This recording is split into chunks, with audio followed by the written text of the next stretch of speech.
Va, mūsų Gintas išvažiuoja dar vieną rekordą siekti, tai va Lietuvos rytas, žurnalistų pilna, ten va eiliai dar kiti žurnalistai laukia, filmuoja, fotografuoja, va, ir apsiklijavęs, šaunuolis Ginta.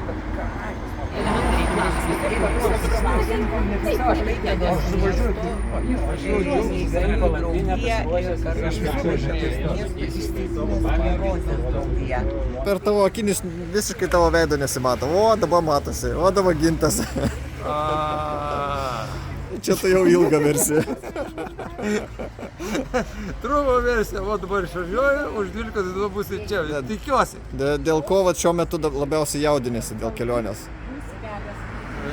Nesijaudinu, Ar viskas susiplanavęs? jaudinuosi, kad gali ratas tas neaišku tenais, atsirado krybės trikšnelis kažkoksai. Aha. Gali netyčia kokio nors dar nesąmonė išlys, kas buvo jau visą laiką išlenda. Aha. Nes važiuoju per žirklį, pavažiuosiu ir vėl kažkokia še. Realiai, va, tokių niuansų. Paskui, o jeigu pradės skaudėti iš šono, nu ką, verksiu ir važiuosiu. Geras planas, ja.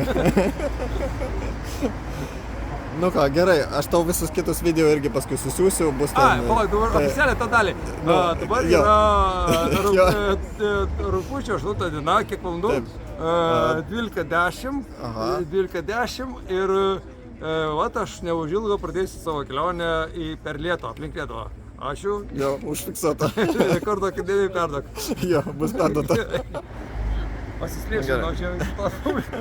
Nu, vas čia, tik. Jo.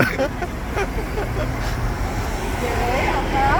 Visi reporteriai, čia Minute One.